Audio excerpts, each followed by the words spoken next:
Hi, everyone. Thank you so much for being with us on this interesting inaugural event, a how-to guide for men supporting women in the workplace. Positive Masculinity is going to be doing a series of different events to help bridge the gap of understanding between on the gender spectrum. Basically, we're going to do one on body positivity as well. We have some fun things coming up. We'll be doing that quarterly. So about 2.5 years ago, my buddy that you see in this picture, Drew, and I formed Positive Masculinity, this nonprofit. Drew passed away from his long battle with cancer last January, and we're carrying on. And what we're doing is working on dismantling toxic and traditional masculinity and rebuilding a healthier model for all people. We have a monthly group that meets and does this work, and we've had every second Tuesday of the month. And next month we'll be doing a special on masculine friendship, healthy masculine friendships for December. So join us for that, and you can get on our mailing list if you're not already on there. Our panelists today, and Cindy is supposed to be joining us via the, you tell me if she comes on there, Daniel. Cindy Bright, who wrote The Color of Courage, Crushing Racism in Corporate America, that just won the Stevie Award, which is really awesome. It is the highest award you can win for a business book. And she also has a show. She's part of my radio family at Rainier Avenue Radio. And she hosts a show called Heartbeat. I like that. Nice ringtone. SJ, Super Julie Braun, is the founder and runs Super Purposes, which is an amazing company that helps people get a job and helps people understand how to overcome all the obstacles to get a job that actually fits with their values and is fulfilling. I've been a part of a program that she runs, and she does special niche programs for folks like people that have been formerly incarcerated, military spouses that have holes in their resume because they get moved around a lot. She did one for the trans and gender nonconforming community, how to overcome those obstacles when you're in a special group like that to help you be able to get a job, to navigate the job market. And she also just did a recent documentary that is amazing, and I'll let her tell you a little bit about that. Masuda Sharma is here, who wrote, and her book is over there, Why She Must Lead. I'm partway through it. It is a great book, and she's a storyteller, a speaker, and she has a new radio show on Rainier Avenue Radio. What's the name of your new show? You just started like 2 weeks ago, or? Yeah, almost. Actually, a month ago. We have done 2 so far. When you meet a leader. When you meet a leader. Yep. Wonderful. I'm looking forward to listening in. Now you're part of the radio family. We have some amazing sponsors. This is tickling my nose now. We have some amazing sponsors, as you can see, and we just are so grateful for the sponsors stepping up for this event. And we even had a sponsor literally just come in last night. So there are a lot of people paying attention to these events. What is active listening? One of the things we practice in Positive Masculinity, we learn about, is active listening, is how we can not only learn from one another, but learn from listening to other people, like we're going to listen to these women today tell us how we can be a better support to them.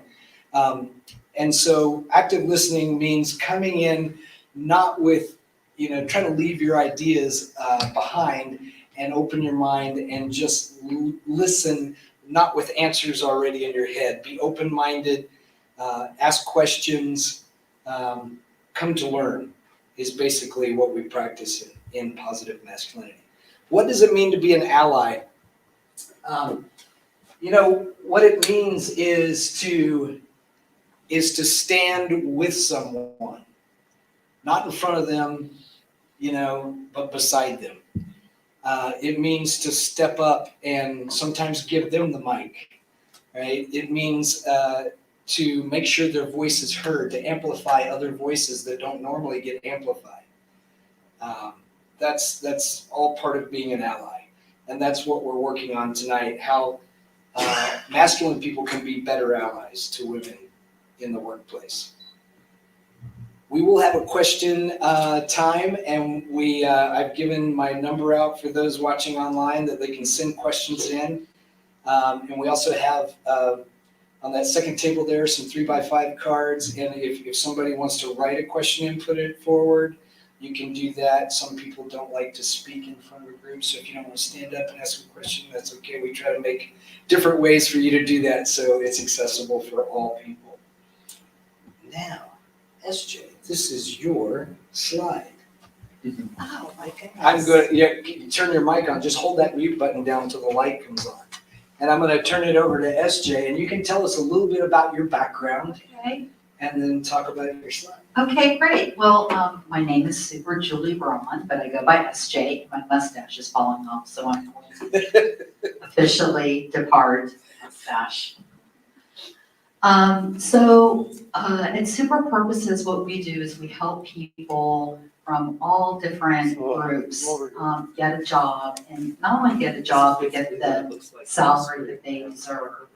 And we really encourage people to get a job where they are already honored, where they have passion, and where they're excited and feel like they're, really involved in a purposeful work. We've been working on a docuseries for the last 9 months, and what we did is we reached out to North America, and we said, who is looking for a job right now and you're getting stuck? And we just had hundreds of people wanting to come to us and audition to be part of the cast. And we ended up with 5 individuals. Each one of them has their own struggle getting a job, and we followed them along their career journey. We were coaching them and then also giving them access to our online course. And we've got 7 episodes that are out right now on our YouTube channel. And we're getting picked up by a network. So that's very exciting. The ink has not dried yet on the agreement, but I feel really good about where we are. And so we're going to be packaging that for next year, where it will be presented on a network. Wonderful. So yeah, thanks. I'm excited about it. So these are some ways that men can be an advocate to women. One of the things that really came to me about this is, first of all, when there's always a juicy project at work and everybody's excited to do it, to offer that up to someone who maybe gets ignored, to say, oh my gosh, I think Cindy should work on that project. Let's give it to her. So that's one way that men can really be an outstanding ally.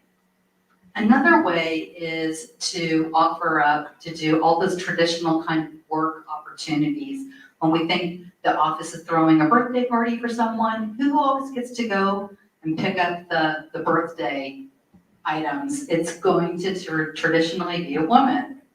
Instead, guys, raise your hand and say, I'll do it. I've always wanted to decorate, And so take those untraditional or those traditional roles and kind of spin them on your ear at the workplace. The third thing was really respecting everyone's space and name. I was thinking about Keanu Reeves recently. He was shown in a lot of photographs where he's doing this hovering with his hand. So instead of actually putting his hand on his co-star. He is hovering his hand behind her and not really making that full contact. And I think that that's really kind of polite to never assume that someone should be touching you or you should be touching somebody else. We have to kind of consent to that, say, yeah, that's cool with me. So that's another factor. And then also I get called sweetie every once in a while. Has anyone ever been called sweetie or darling or sweetheart? I think when it comes from my grandfather, it's okay, but not in the workspace, because it kind of dismantles your authority as a woman, and it kind of puts it almost feels like a childlike spin on it. And so, nicknames are great. I love to be called SJ. Please call me that, but sweetie, not so much. Number 4, if you see something, say something. I mean, I think, you can always get into a fight when this happens. But sometimes if you see someone speaking down to someone, whether it's a woman or anyone else, it's the moment for you to stand up as a man, as an ally to us, and to say, hey, that isn't cool. And sometimes if the situation isn't comfortable and you're thinking, oh my gosh, I'm not going to tell my boss that wasn't cool, maybe take them off to the side later and have that conversation with them. And always let the woman who you're standing up for, let her know what you are going to do. Because we want to know that we feel supported. We want to know. Calling out inequity when you see it, I mean, that just, goes back to the other previous points. And then this one I learned from Mac. So, I heard him say once, just listen to people. Like, if you are talking to someone who's part of the trans community, just ask them the question and then listen. And that really made an impact on me, because I think I've always had like this other dialogue going on to say the next thing, or to, get ready that next question or my reaction, or, maybe even my thoughts. And that really was so impactful to me, Mac.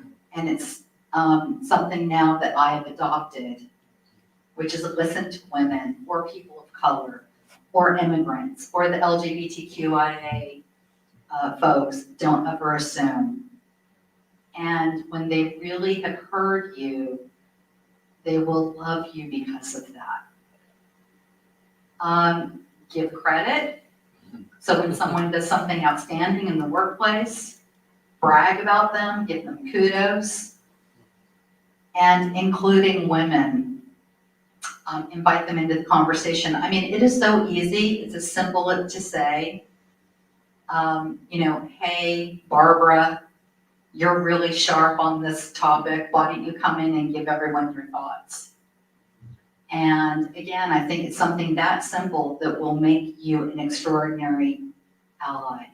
And then finally, hand women the microphone. And I would hand this to you, but you've got your own. That's even better, right?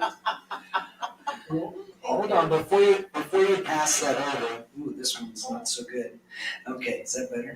Yeah. Before you pass that over, SJ, you worked in the corporate world in HR for a long time. Yeah, I actually worked in the creative side of things. My last official corporate job was at Carter's Children's Wear. They are over $1 billion company. They're now Carter's Inc. They are traded on the New York Stock Exchange. I was part of that. And I oversaw all of the creative teams. I had like 13 divisions that reported to me. And so in my experience in working in corporate America, you know, I saw it for myself that I couldn't really go any higher. I couldn't go into a bigger position. I had kind of tapped out where I was. And when we became a publicly traded company, everybody else got their golden parachute except for me at my level. So it was really kind of, I had an awakening where I realized, oh my goodness, all these years I've been telling myself, oh, no. You just work hard and you're going to get exactly what everyone else gets. And then I realized, you know what? There is really discrimination in the workplace. So that was my own personal experience. And that was really the last time that I worked for a major corporation. I started my own business after that. I have worked with a lot of corporations since then, like Google and Amazon, Microsoft.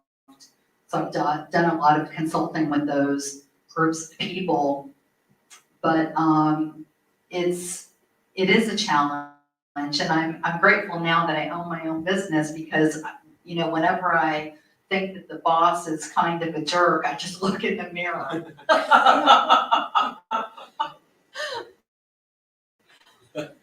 Yeah. Yeah, that's great. Okay. All right. Now we're going to turn it over Are we having to technical the student. difficulties? I'm just having to change the PowerPoint. Oh, there we go. My Okay. mustache was sweating, so.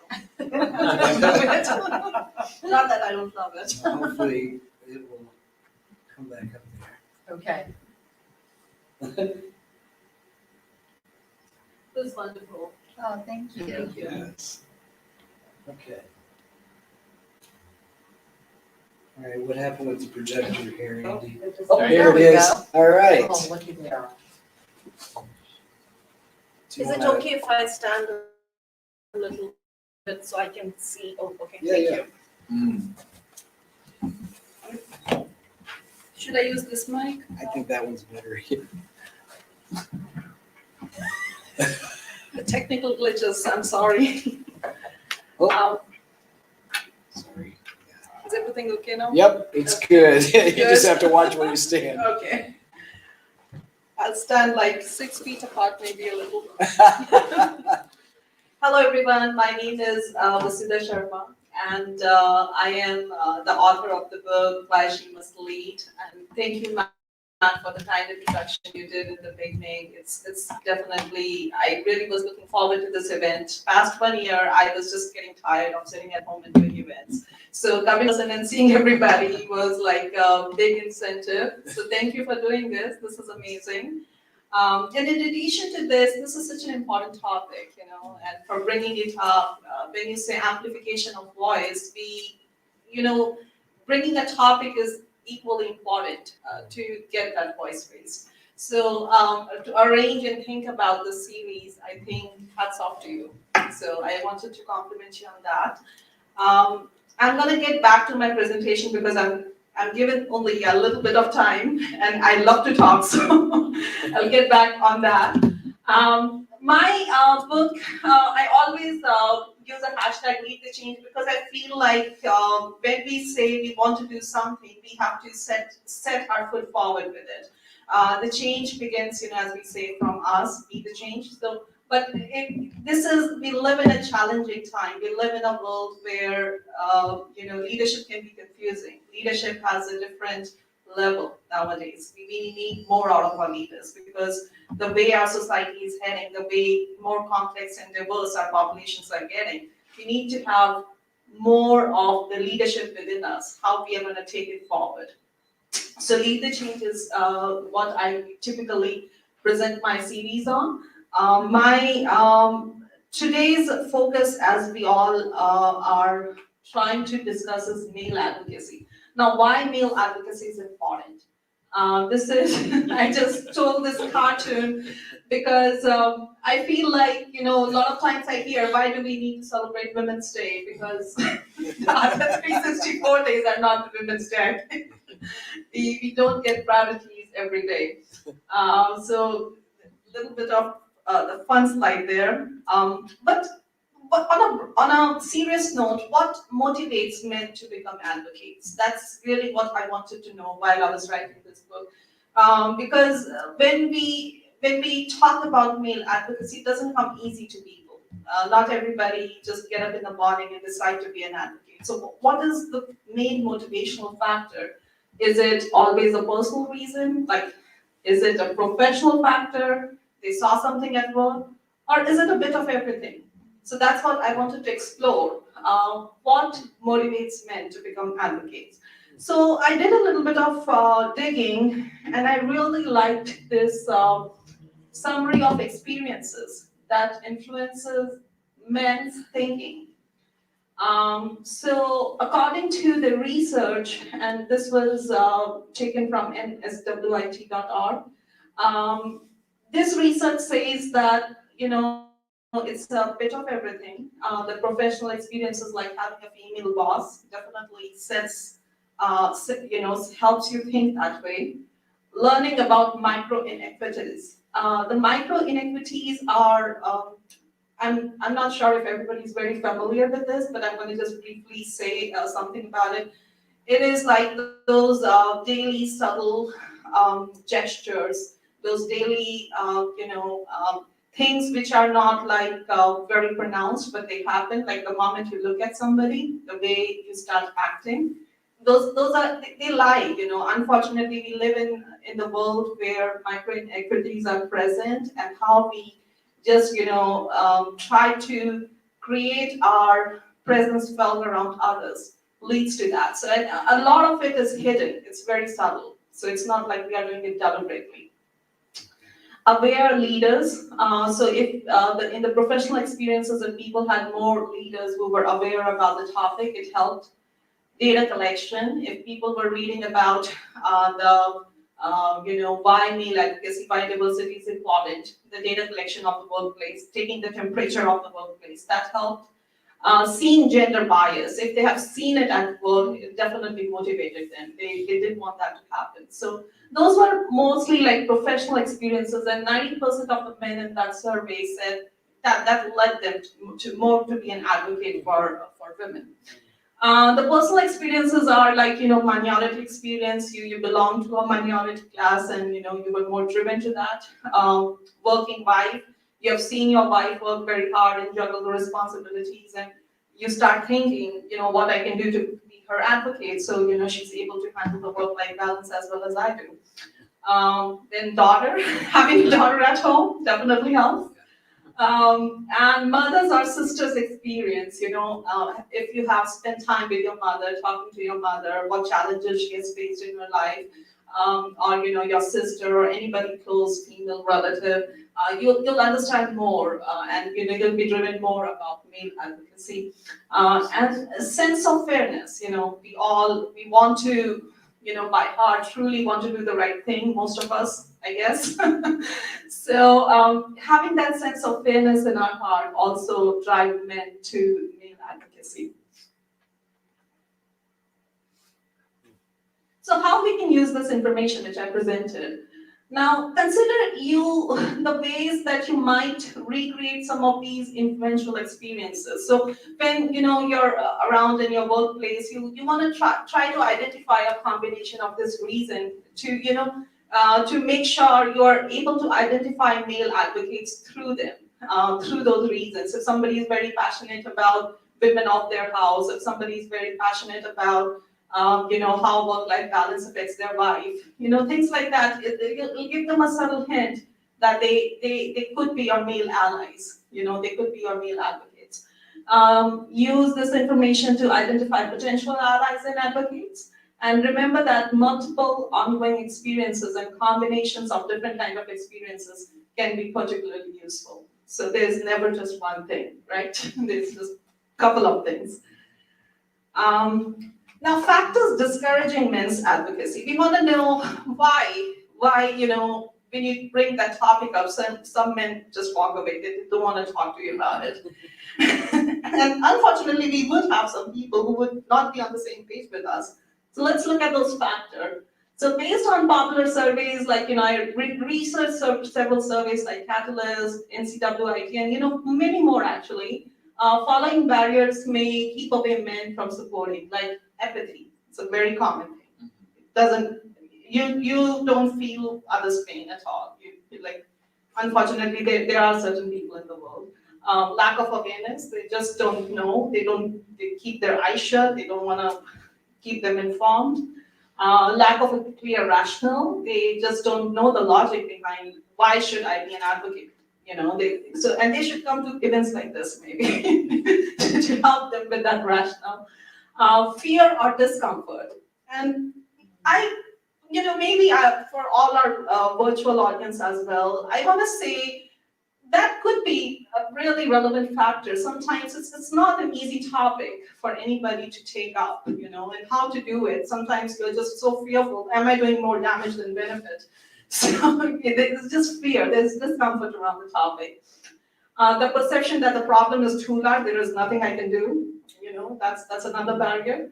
Lack of time. I just don't have time to be an advocate, and that's really funny because it doesn't take much. So I don't know, but it's still in the research it showed up as a barrier.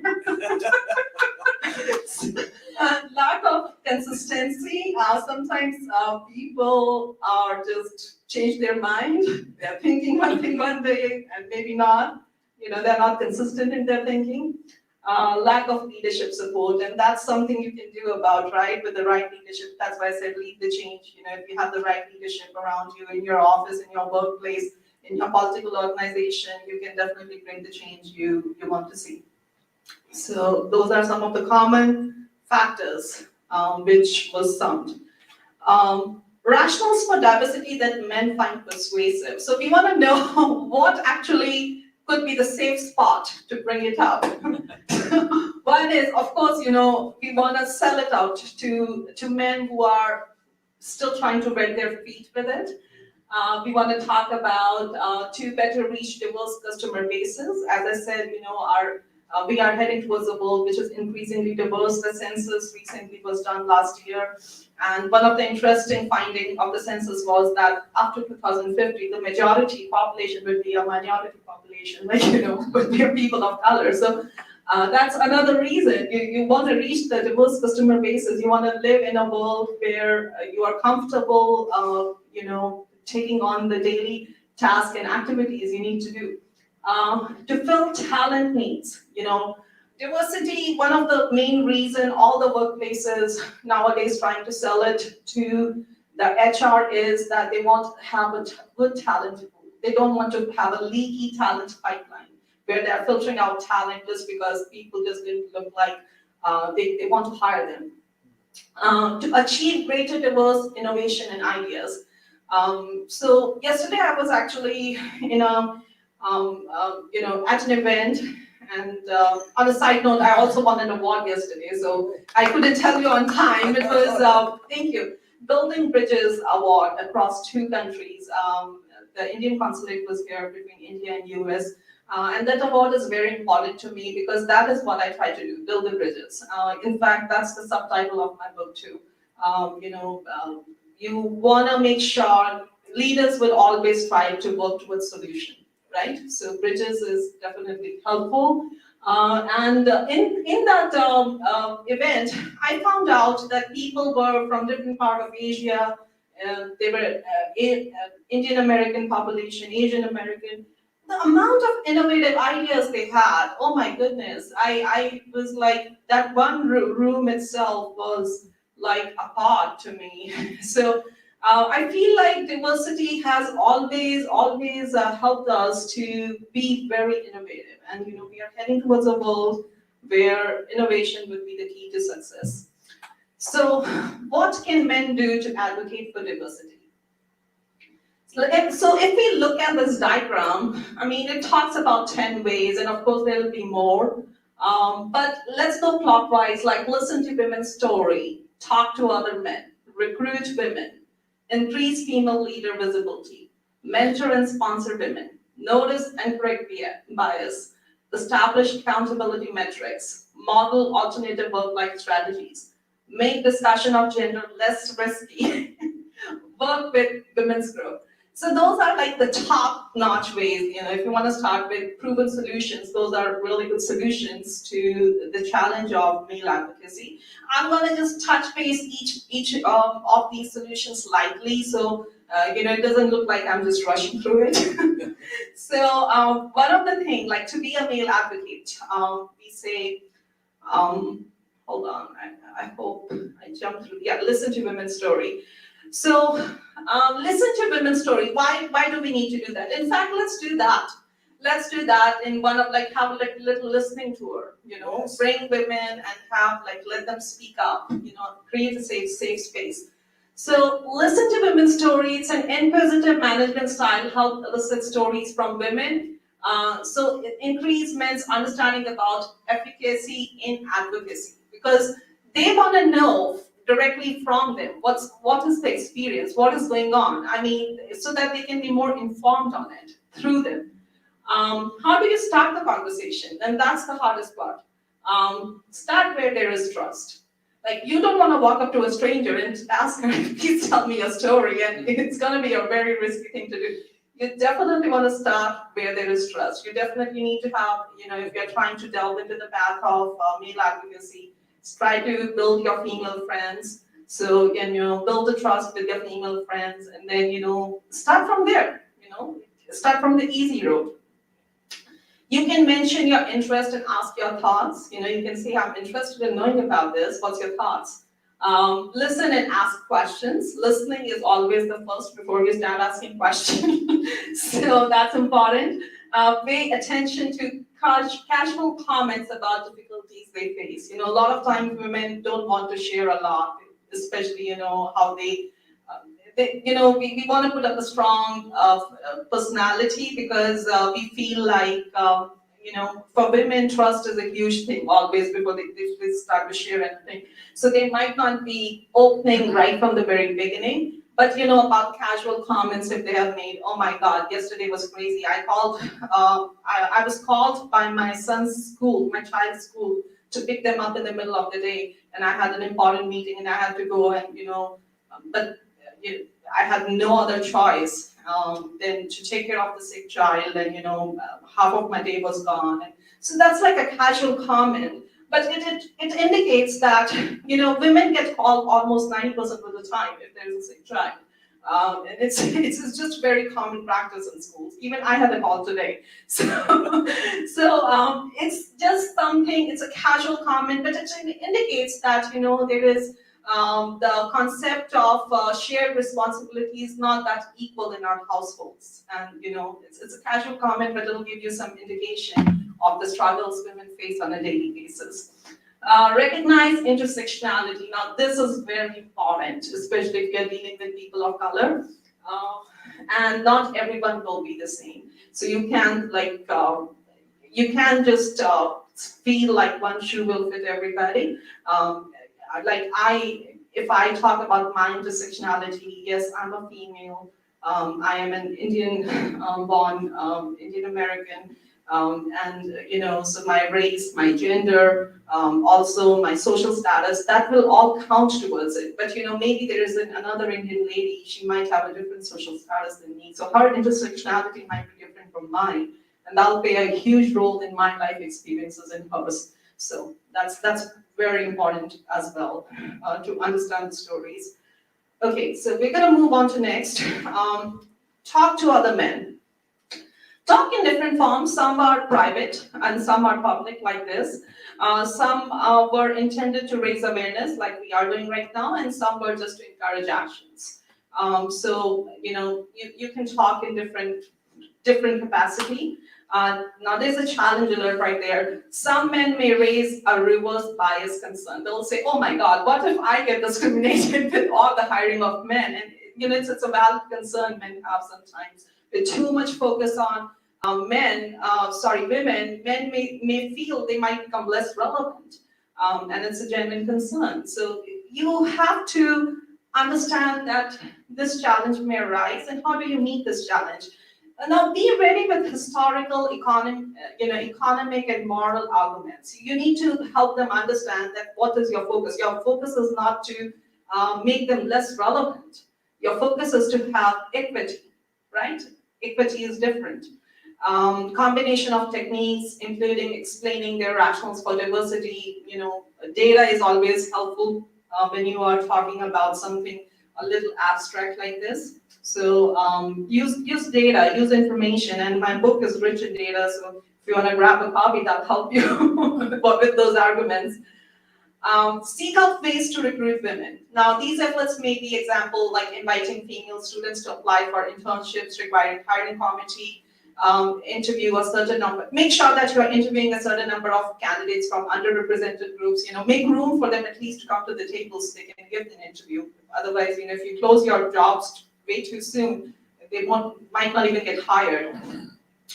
And providing promising minority employees with development experience. You want to make sure you're being fair. Again, equity is not about giving the same handout to everybody. Equity is making sure everybody has the same access to the handout. So that's what we're trying to do. Increase the visibility and number of female leaders. Like, the table I presented in the beginning, having a female boss at work sometimes does help with male advocacy because they understand, unfortunately, a lot of workplaces still lack women in the leadership position, and that's why I wrote the book. So having a female boss, increasing the visibility. A lot of times in workplaces, the corner office is crowded with, especially if you have a lot of men in the top position, you need to increase the visibility of women in your workplace. And that is important for their career development, for not only recruitment but also retention. You want women to stay in your workplace, not just leave because they just didn't feel it was fair. And for employee satisfaction as well. So try this tip to reduce bias. Editing job description, you want to make them a little bit, avoid discouraging women from applying high level position. You don't want to make a job description like it's just meant for people from Mars. You want to make it more fair. So, keep it fair and open, your description, so women would like to apply to. Make promotion guidelines transparent, and ensure equal access and accountability as well. Now, beware of the glass cliff. I wanted to really talk about it. It happens, right? When we are too passionate, we are not really paying attention to the problem. So the glass cliff refers to the phenomena of women in leadership roles such as business, executives in corporate world, and female candidates for political office being more likely than men to be promoted to leadership roles during the periods of crisis or downturn, where the chance of failure is the highest. So and in other words, you want to make sure when you're trying to do the male advocacy, you're working on principles of ability and power. Ability is like helping her develop those tools to succeed, right? You don't want to place her on glass cliff where the chances of failure are really high. You want to make sure you should be invested in her success, and that's what true advocacy is. You just want to give them a place to sit. You want to make sure they can really feel empowered in that position. So that's what the glass cliff is. So we want to be prepared with our passion, what we're trying to do. Mentor and sponsor women. I didn't put too much in this slide. It's pretty straightforward. We all know what mentoring is. Sponsoring is a little different, where it's actually like somebody's investing in you throughout your career. Unfortunately, it's true data, which is well researched. But the chances of women getting sponsored are way too less. So it speaks volume that why we need male advocacy. Notice and correct micro inequities and instances of unconscious bias. Now, what is unconscious bias? I think most of us might have an idea, like something like our gestures, our actions, those that subtly influence behaviors and our decisions. Like, if there are 10 people standing and if I have to go and pick a thing up, I might just pick a person I like the most just on the basis of how they look. Versus how I know them, and that's my unconscious bias towards them. I'm just biased by certain things, so certain appearances. So we wanna check that in workplace. We don't want to be driven by how just on basis of the factor of how somebody present to us. We want to really value them as a person. Micro inequities closely related to and often they are related to unconscious bias. They are cumulative messages that devalue or discourages certain employees.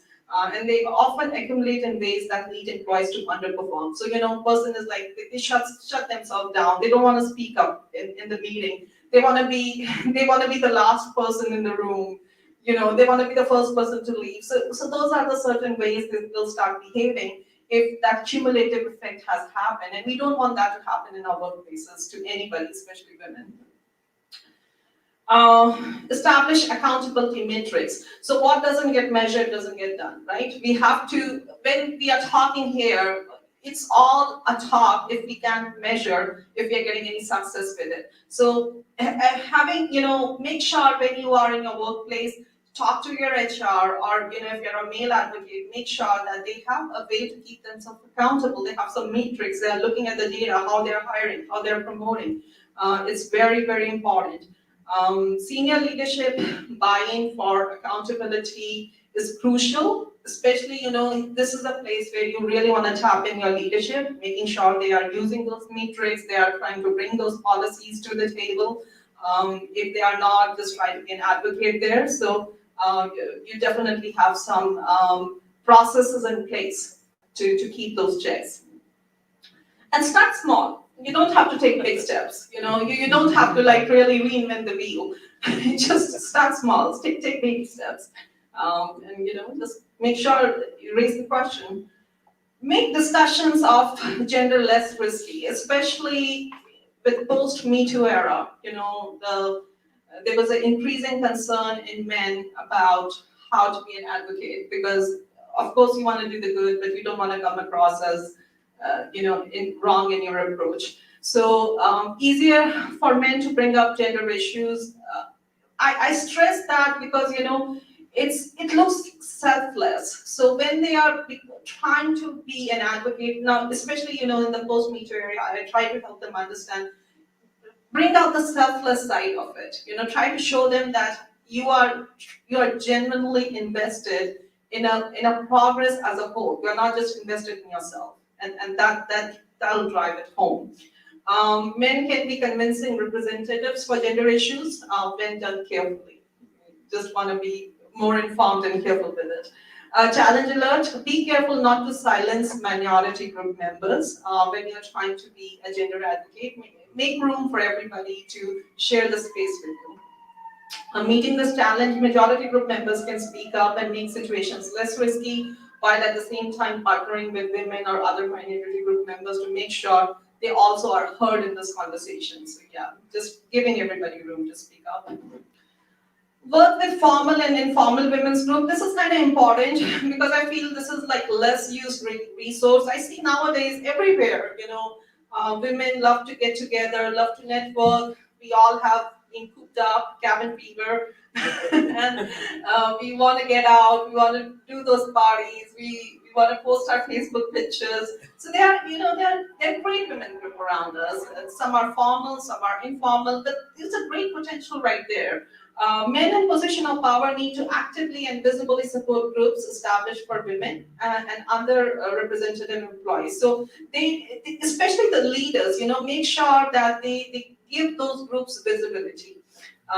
Women's group are not the sole source solution. That's a challenge, I want to say, because have an idea what the group does. When you're trying to promote a group, make them sure they also understand what they are trying to do. Make sure they are aligned with their vision, because we don't want to promote the wrong kind of groups. We definitely want to promote the groups which are invested in the progress for women, or making them more meet the challenge of leadership. Suggest the group themselves publicizing their foci and inviting influential men to their meetings and events. So just don't keep it to women, keep it open. Invite men to your group. So you want to talk to those groups. So that's a role of male advocacy as well. Don't let them just enjoy the isolation. Make them open. So those are some couple of tips. Final recommendations. This is just recommendations I put together so that I can sum up, but of course there's more out there. Draw information to help you identify potential male allies, which I did in the first slide. You want to know how to identify male allies through the table and chart I shared. Use the rationals for supporting diversity. I gave you some good rationals in my slide. Consider ways of recreating some of the personal and professional experiences. You want to talk about, you want to talk both, right? How it happened at home, how you became a male advocate, how the work environment motivated you. Think of ways that you yourself might use some of the strategies. You just want to talk, you want to walk the talk, right? I do this, you want to share that. Take the part of this workshop that resonates the most with you to start formal or informal discussion with groups of, so maybe something I did right here. You want to take it home and you want to start with that step, that small step. Share example of success with recruiting, hiring, promoting, and work-life balance programs, raise awareness, and list top leadership support. So don't ever try to be a rebel without a cause. Always include your senior leadership. Make sure, we want to keep each other accountable, but we have to work together. We can't win that way otherwise. We all have to work together. Focus on departmental manager for improving diversity. Above all, don't be discouraged by the lack of the progress. It takes time. Good things take time. Thank you.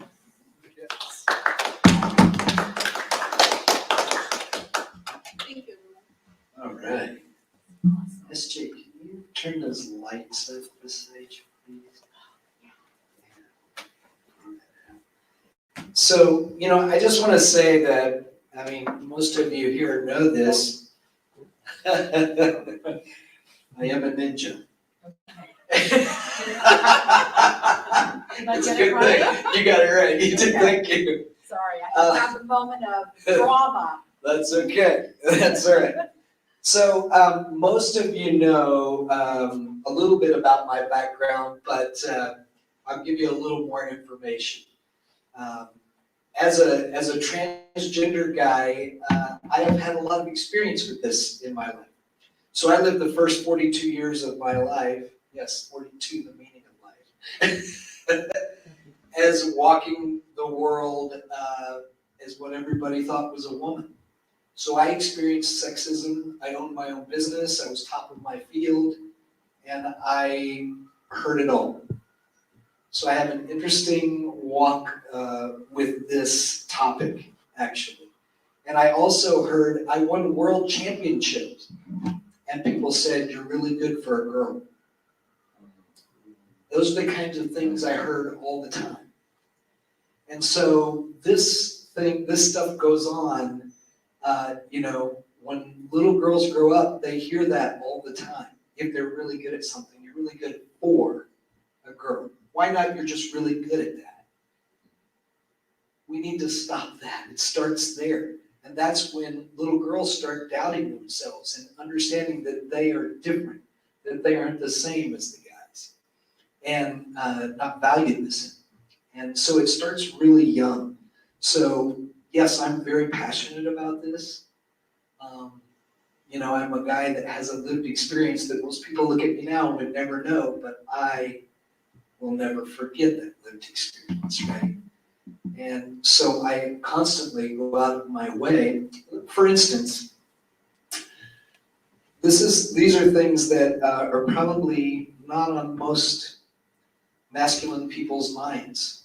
So I had sexism on the other side, and now then after transition, and some time after transition, and I look like this, I pass, I had a whole different form of sexism happen to me. So now I'm walking down the street, and I'm somebody who many of you know with my martial arts background, I've taught self-defense all over the world and empowered people, and especially women and children, to protect themselves. And now I walk down the street, and the first time this happened to me, it choked me up. I see a woman in the evening crossing the street because she looks at me and doesn't know if she's safe. Because I'm a guy, and she's walking alone at night. So I had a whole different experience with gender bias, right? But I understand because I've been in her shoes before, myself. But boy, does that hit you. right? So, there's there's a lot of work for us to do to bridge the understanding. I've also, something a lot of people don't know about me, is I graduated from Barnum & Bailey Clown School. Just a fun little aside. Martial arts champion clown, right? So I love playing with children. I used to volunteer for Give Kids the World all the time, which is an organization that helps terminally ill children get to fulfill dreams. And so I would clown for them all the time. But now, I'm the kind of person that if I'm in the grocery store line, I'm always like, if there was a kid in the grocery cart in front of me, I had a whole, I would totally clown around with them, right? I'd be like with this baby, having fun, making them laugh, and. And now, different ballgame if I'm by myself. Now, if my wife is with me, it's fine that I play with the kid in the cart in front of me. If I'm by myself, it's viewed very differently. I get a lot of looks like, are you a creep? Are you safe? Right? So, there's different sides of this whole gender thing, right? That we all have to do a lot of work on. And it's not an us, it shouldn't be an us and them. We should be having these conversations so we have better understanding of one another. We build some bridges. Right? And so that's why we're doing this.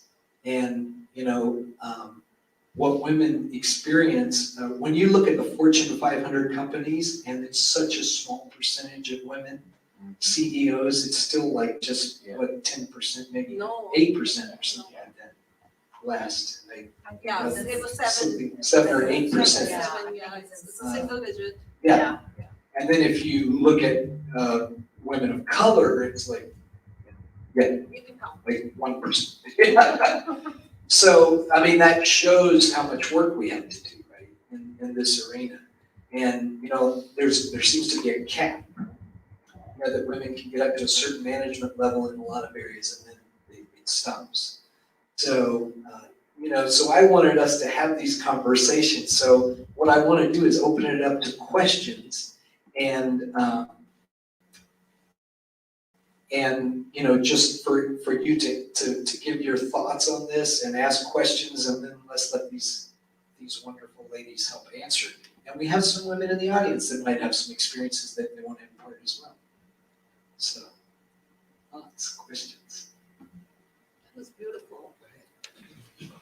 I'll ask one. So making gender issues and conversations less risky, you had that on one of your slides. You had something like that too, Julie. If you're a man coming into this, how do you make it a safer place where they can go middle ground? Because I've seen many men be afraid of even having a conversation because they're afraid of saying the wrong thing in the wrong way, using the wrong language. How do you make that easier to jump into for people who are kind of on that middle ground? They may not be advocates yet, they may be future advocates, but they just don't feel safe trying to even understand the space. I need this. Yes. Just hold it down. Oh my goodness, okay, sorry. Is it working? The green light will come on. The green light, There you oh, there it is, there it is. I think the way you just posed that question was perfect. Because I think when you go into any conversation with anybody, asking them, gosh, I'm not really sure, I want to talk to you about this, but I'm feeling uncertain about it. If you kind of enter that way, most people are very receptive. They're very receptive to kind of say, oh, yeah, let's talk about it. And then they will feel like they can share their story, which will then invite more questions. There's a guy that I'm following on TikTok right now. And he always is talking about toxic masculinity. He's talking about, being an advocate for women. And one of the questions that he got from some guy was, I don't seem to know how to even meet a woman. Like everything feels like it's off the table. And he responded in a way that was so cool.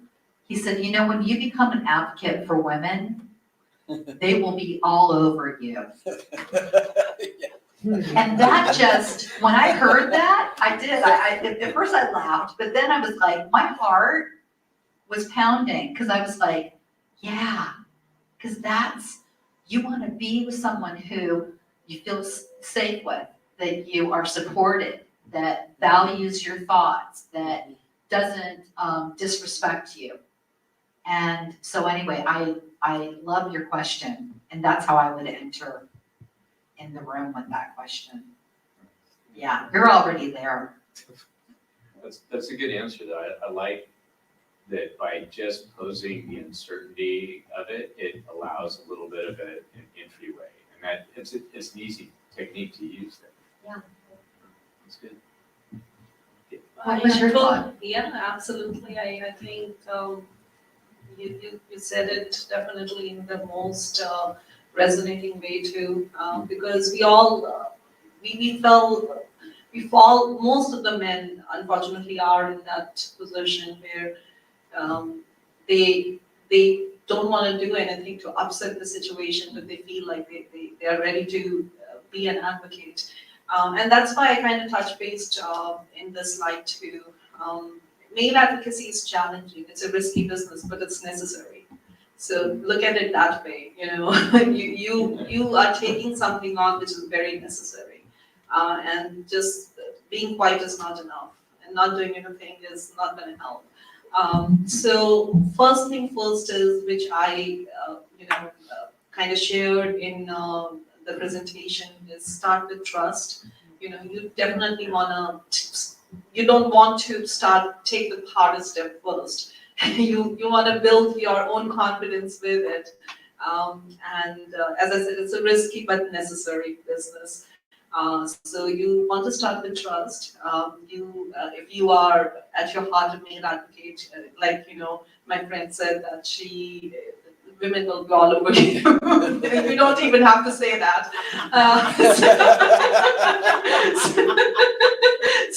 So I'm just trying to be funny. I'm sorry. But what I personally want to just add to that conversation is that start with trust. Start with a place where you feel you can grow your confidence. Don't put yourself in an awkward position. So it's easy for you. You develop your confidence, but at the same time, don't be discouraged just because you don't know. You're not going to do anything about it. It's very necessary. Male advocacy, absolutely. I'm very happy that you feel that strongly about it. And yeah, just it's a skill which needs to be, like all other life skills. We just need to take our time with it. But once you have the path, it's definitely it's fun to be there. I just want to mention that. Oh boy. There you go. Standing behind the Oh, outside. okay. Okay. I'll come back over here. I just want to mention that with toxic. No, never mind. I just want to mention with toxic or traditional masculinity. One of the core. There's a lot of research about this. And this is the messaging that most men have been fed in the modeling they've had about how to be a man in the world. And one of the research projects that was done on what is in the Man Toolbox. So in other words, what tools do we use to be a man? The number one thing is to not be anything that is associated with a woman. It's like polar opposite. You want to be the polar opposites. That's the number one thing. And so that's so interesting. That's why you hear phrases like man up. I'm just going to be really blunt. Don't be a pussy. Things like that. Why you hear those kind of statements that boys and men say to one another is it's that whole mentality of don't be anything that's associated with the feminine. Otherwise, you're less of a man. Okay, so that's one of the big obstacles. People that are in that mindset of still traditional messaging around masculinity, people that haven't evolved past that or re-examined it for themselves. That's one of the big obstacles to being an advocate to women, because if I stand up and speak up for women, other men might associate me as I'm associating too much with the feminine, right? So one of the things that sticks out to me about that is, first of all, we all have to live together. Right? Wouldn't it be nice to do that in a harmonious type way, that we all get along and support one another? And the other thing is that success is not pie. So if I give, it's not like if she takes a piece of pie, I'm gonna have less, right? That's what a lot of people act like success is like. There's only so much, like it's pie, so I can't share it. But that's ridiculous. Right? So those are two things, but the two things we have to think about is how do, especially I think younger men or men that are insecure or men that have never thought through that traditional messaging around masculinity, how do we get them past that association thing where they think if they stick up with the feminine, other guys are going to think they're less masculine? Well, that's a very tough question. I don't know if I have the answer, but I do think you tapped into something, and what you're talking about is the scarcity mentality. And it's not just doesn't apply to men, it applies to all human beings, where we get to this place of thinking, well, I can't give you any of this. You can't take my job, or you can't take my opportunities because they're mine. But actually, if you raised to a greater place, you might have an opportunity for me that brings me with you. Or, so I think people have that thought, which is, no, it's just mine, and that person took my job. And that's that entitlement piece too. Because people start thinking, well, you took my job. Well, what makes you think that it was your job to begin with? That's the entitlement factor.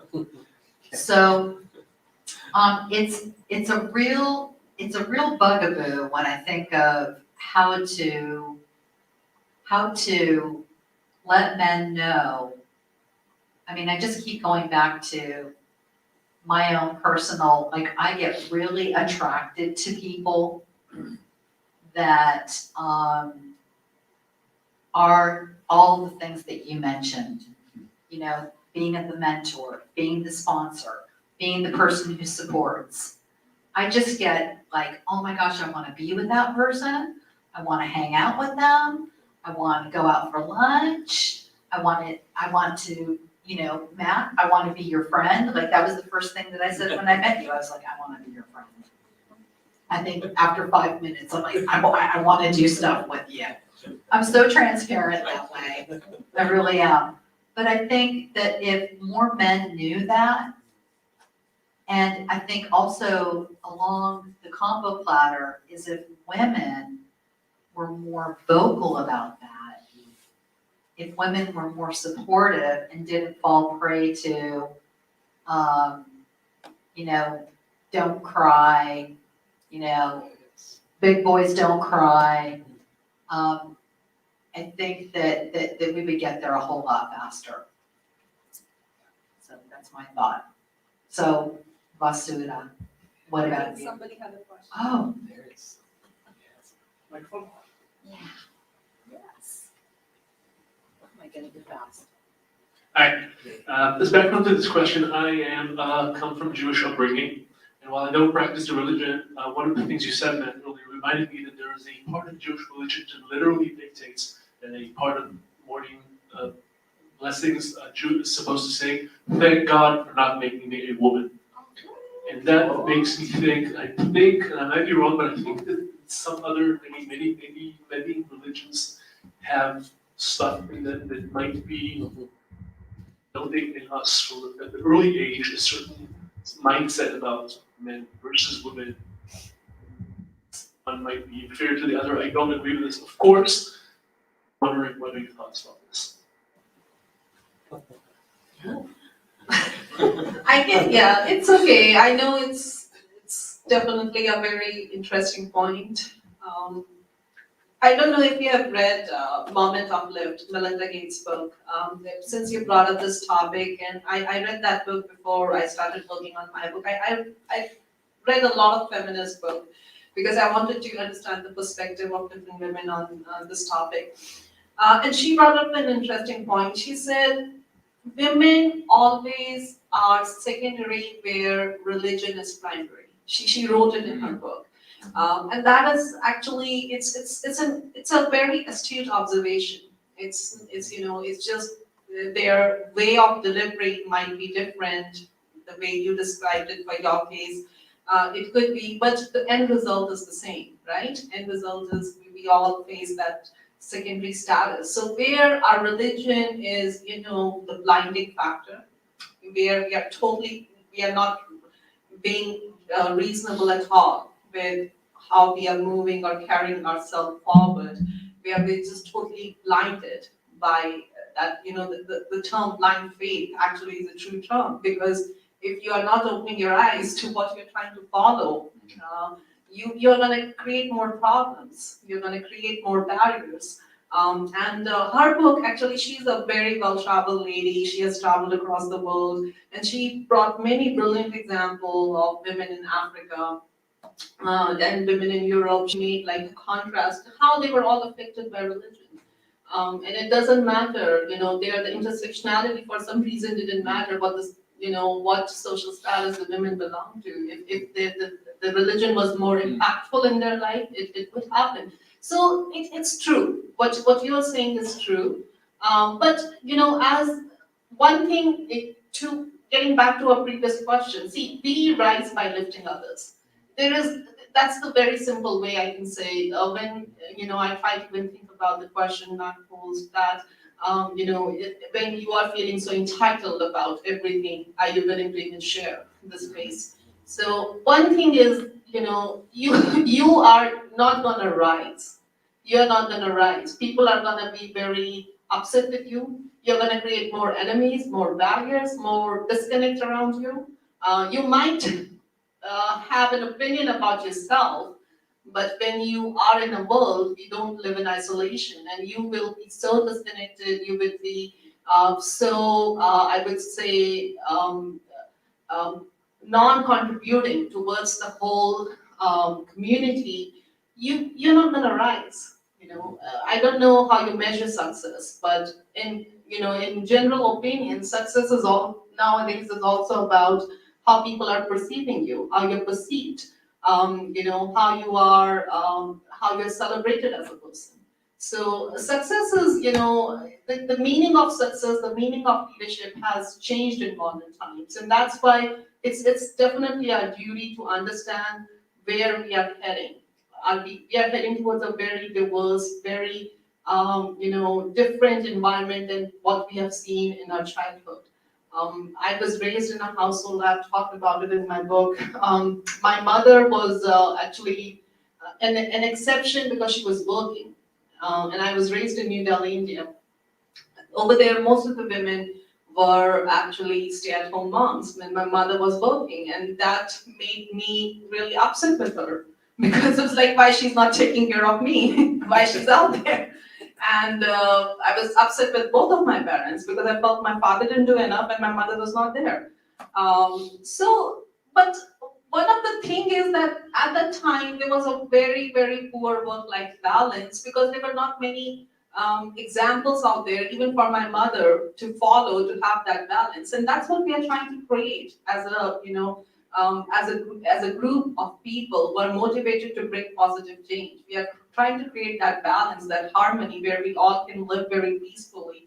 So, talking about sharing and not sharing, I will only say the only way you can succeed in this world, in this modern world, is by lifting others. There is no other way. So according to me, that's the only answer to the question. Oh, sorry, yes. more regarding what you were talking about. Women have been bought, sold, traded, and treated as property since the beginning of societies. This was for hundreds and thousands of years. And women couldn't even have a credit card until the 70s. They couldn't have their name as a primary owner on a house. Nevertheless, have their own apartment or have their own career and have all these things. And so this change has only happened in the past 50 years. And it's still happening. So I think something that's really important for men to understand is that, yes, women have a lot of rights now, but there is still so much social conditioning behind us. And so we're trying to learn how to empower ourselves, but we also need you to change that pattern and to learn how to empower us as well. And I think that as that power dynamic stops being so male-centered, I think that women will be empowering men as well, and we empower each other. But that's what equity is about, right? Equity is about raising both people up to where they can both have the same opportunities. And women need some lifting. So right now, it's really important to recognize that, and especially in work environments where there's so many men and it's so male dominated, to realize, hey, we need to lift these women up. And what Andy was saying about about gender conversations, I really agree with you about building the trust first by lifting women up. Show that you're an advocate. And then once you've shown you're an advocate, by building that trust, by listening instead of talking over, by including, by raising up, then you can have those trusted conversations and not feel like you're an outsider, because you really do show that you care about that imbalance, right? Hey, Matt. Just because somebody said parking is going to close at 8:30, I looked on the web, it says 9, but I'm not going to take a chance because I have a 6:30 meeting. Okay. I'm very impressed by everything that you're doing. You're amazing. And great speakers. You were so much fun. Congratulations on the award. So I'm going to go Thank you, Sheila. and I'll tell Is that for security. the downstairs? Yeah, yeah. That my car- one, you might have to call them because it was closed when I came in. Yeah, but you should be able to get out. Yeah, I have Yeah. to get my car out. Yeah. So I'm going to leave. So I'll let them know that you probably close up in a. Yeah, super. Yeah. Thank you so much. Yes, thank you. Thank you. So I just wanted to say a word about the religion question, because I grew up in the Bible Belt in the South, and my first degree is in religious studies. I was on my way to be a minister, basically a missionary, and I grew up in the Southern Baptist tradition. And churches still, and the Southern Baptist Convention is been about to split over just the fact of allowing women to be ministers, right? Women can teach Sunday school fine, because that's like kindergarten, right? That's like being a kindergarten teacher, basically. But they're not allowed to be full ministers, and there's been a big fight in many different denominations actually about that. I'm sure you've heard of that. So, and I also know of people that I grew up with. This is how twisted that can get. I also know people that the woman was being physically abused by her husband and went to the minister for counseling, and the minister said, he's the man of the house, you have to just pray for him and stay there. Now that's why I'm no longer a part of that organized religion, right? Because that yes, that perpetuates women are less than, right? You're not on the same level to make decisions as the man. And many, many religions push that, unfortunately. And it's really hard for people to go against the religion they were raised with, or to go back and rethink those things for themselves, right? Because a lot of times the generations of their family have been involved in that, right? So it's a lot. I just wanted to thank you for bringing this up, because I think you, just by asking that question, I think we all that grew up in a religious household. I grew up Catholic, and I experienced many of those same kind of inequalities that, you see it, you experience it, and you think, well, it's gotta be true. And, of course, I also, don't agree. I'm a, what's it called, the recovering Catholic, I guess. But I appreciate you asking that question so much, because I do think that that can be a big starting point for this issue. Yeah, yeah. Yeah. So that was just awesome, and thank you. Yeah, one of the big things that we do, in positive masculinity is we get people to actually consciously look back at the messaging they got around what masculinity is, what femininity is, gender roles, and what's expected of you in those gender roles. And we get them to actually look at it, not just go along numbly and, keep going with whatever they were fed as a kid, right? Without questioning it, without thinking for themselves. And look at the modeling they had. I mean, if we all look at the modeling we had growing up in gender roles, it's also really interesting, and it can be complex, because we were talking, I think, in a couple of meetings ago, Andy, about modeling. Remember, and I mentioned my grandfather, how in one way he was such a great model. He was super encouraging to me. He taught me how to build a garden. He taught me how to fish. I mean, we had a lot of great times. But he gave my grandmother an allowance every month. Now, yes, he was from a different era, and there's a lot of things, but that was not okay, right? So there's sometimes it's complex. Sometimes somebody can be really give you great modeling in one area and not in another.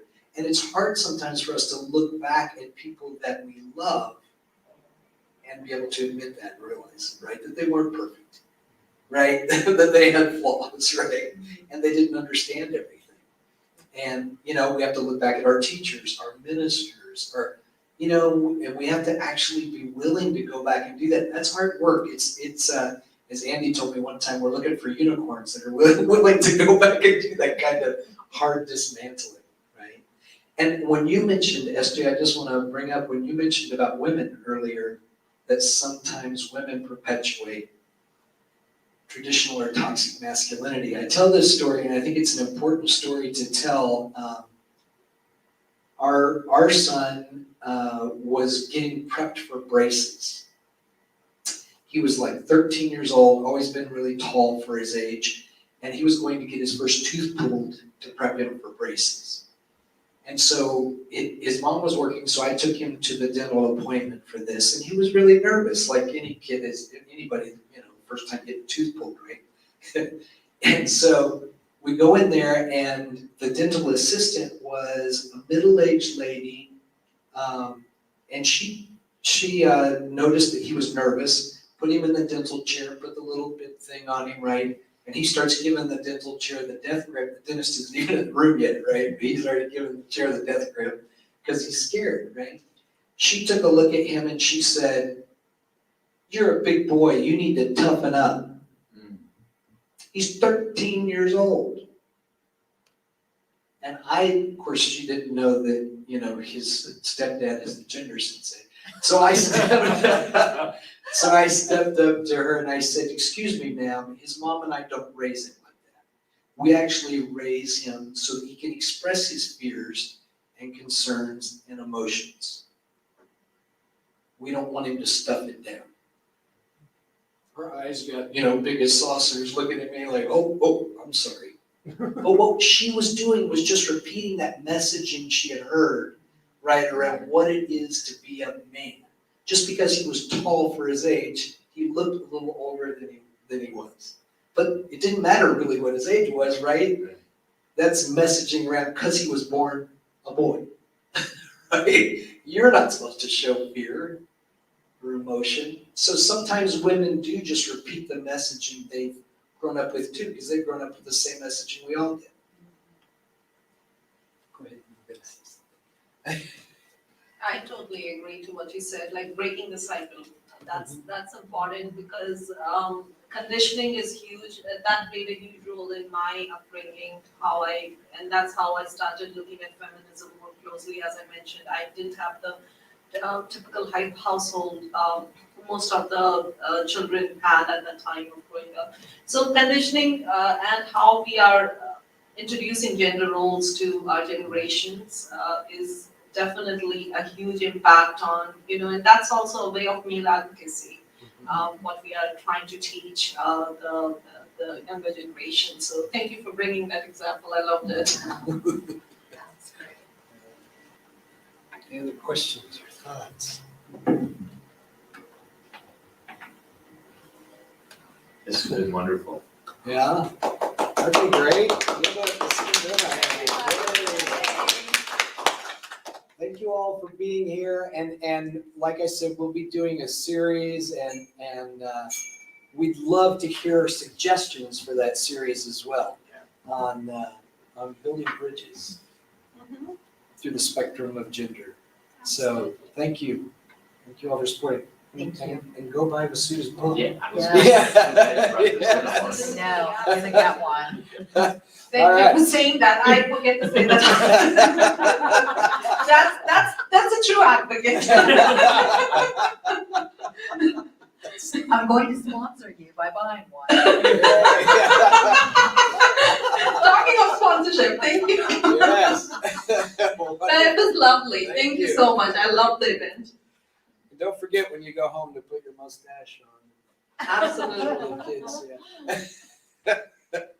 Thank you for coming.